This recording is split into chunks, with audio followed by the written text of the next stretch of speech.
Affairs, booth to booth with Bola Tinubu, and that's a support group under the umbrella of the ruling All Progressives Congress, is emphasizing the need for reappointment of a substantive Minister of Humanitarian Affairs, a ministry saddled with the responsibility to address economic challenges in the country. Senior reporter Bamidele Ajayi has more.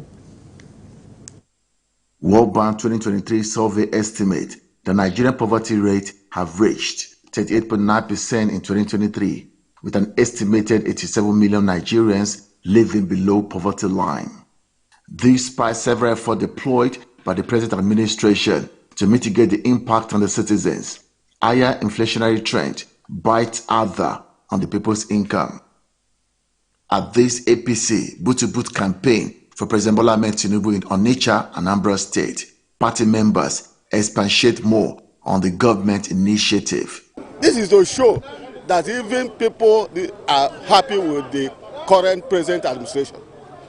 Because if the president is not doing well, there is no way the support group can now say, okay, I am doing this or that for him.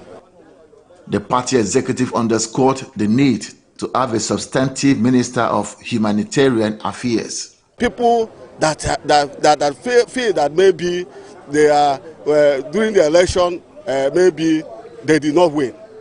That was why they now went and organized a protest. But if Mr. President can be able to appoint a substantive Minister of Humanitarian Affairs, who will be in charge in coordination of all these things Mr. President is doing, making sure that whatever that is coming from Mr. President is getting down to the grassroots, to the right people that needed these things. And I believe that people will feel the impact of what Mr. President is doing. The beneficiaries of the palliative commended the federal government for the gesture extended to them. I feel excited that Mr. President has remembered people from the grassroots. At least this way we get in a long way to alleviate the pains and the sufferings that we are feeling. It is palliative for a time being. Meanwhile, the government is working towards seeing us through. The boot-to-boot for President Bola Ahmed Tinubu expresses their commitment to distribute palliative in the 774 local government areas of the country and in the FCT. They describe the action as their contribution to energize the president base and urge other well-meaning Nigerians or organizations to contribute their quota to nation building. Bamidele Ajayi, TVC News Onitsha. To other stories, the Federal Ministry of Agriculture and the International Fund for Agricultural Development have expressed satisfaction with the implementation of the Value Chain Development Program in Nasarawa State. The Value Chain Development Program was launched in 2015 and localized in Nasarawa State in 2020 to improve the production, processing and marketing of rice and cassava.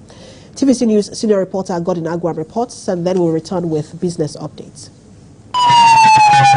A delegation from the International Fund for Agricultural Development, IFAD, the Federal Ministry of Agriculture, and officials of the VCDP on a field visit to Ashangwa community in Nasarawa State. The team are here for the 11th IFAD supervision mission to assess the performance of the Value Chain Development Program in the state. The program, which is operational in 9 states across the country, has met the team's expectations in Nasarawa State. The site visit has been encouraging.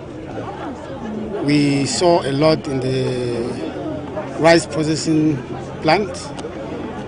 In fact, these are the type of things we want to see, encouraging our rural people to improve on their businesses.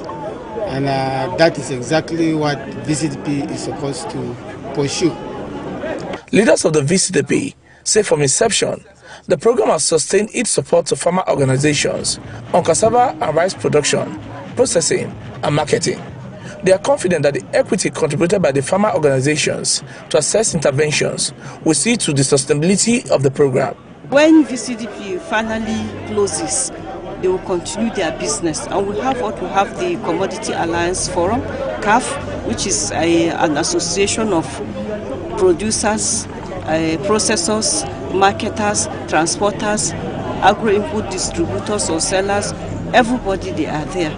The team visited the Nasarawa State Governor and wants the program to be fully adopted by the state and extended to other local governments. Also, be very open on additional opportunities to have more and better results with the project. About 95% of the sugar consumed in Nigeria today, refined in Nigeria today, is actually produced in Brazil.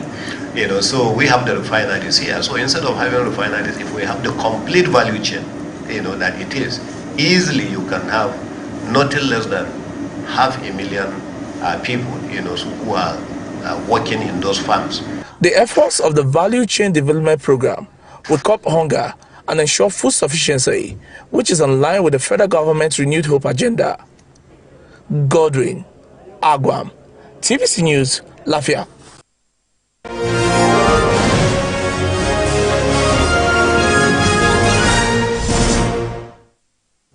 Thanks for staying with us and welcome to Business News. The Federal House of Representatives Committee on Commerce says it is committed to working with the Financial Report and the Council of Nigeria for stronger and collaborative efforts towards the growth and development of businesses. The Chairman of the House Committee on Commerce, Mr. Ahmed Munir, said this during an oversight visit to the FRC in Lagos. The visit provided an opportunity for the committee to gain insights into the operations and activities of the FRC, as well as to strengthen the collaborative relationship between the committee and the council. We will ensure that entrepreneurs in Nigeria are able to receive all the necessary support needed in their commitment to make significant contributions in creating a new Nigeria of improved and revitalized economy, sustainable employment for our teeming youth, and making our country regain her frontline position as the bedrock of economic growth and development in Africa. We have had the challenges of the reporting council. Then we'll collaborate and see what we can do. They have the challenges which has been elaborated, and we will see what the committee can do about it. We are trying to see how they can be able to function very well. So that, of course, the whole machinery of government depends on them, because they have to make sure that government agencies do the right thing. Their visitation today is hinged on the fact that they want to know how we are doing. They want to know areas of challenges. And we had a very, very deep dive into our activities and areas where we need support. So we've discussed that at a very close level, and we believe that their support is something that we can look forward to, and that it will contribute to our future success. We are so happy that we have, a very mindful, a very supportive committee like that. And the Lagos State Government, through its Ministry of Agriculture and Food Systems, has selected 50 local chefs to participate in the maiden edition of its Eco Flavors competition. The Commissioner for Agriculture and Food Systems, Ms. Abiola Olusoya, revealed this in a news conference in Ikeja. Eco Flavors project is a culinary platform for food vendors and chefs to showcase their talents and interact with food enthusiasts, starting with the shopping process at an organized market.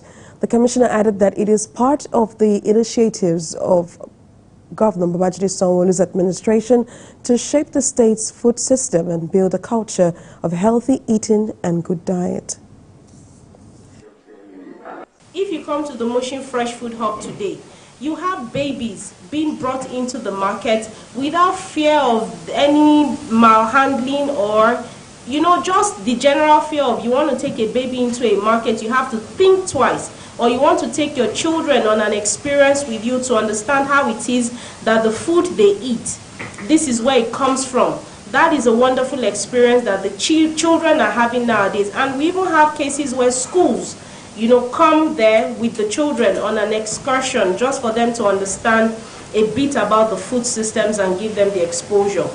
Aside that, we felt at such a time as this, we can all band together as one, public and private sector, and still help the culinary world get the exposure that it deserves, put our food on the map, as well as just make some people's lives so much better. We can't do it by ourselves. You can't do it by yourselves. Coming together, pulling our resources together, we feel we'll be able to do the right thing for the people.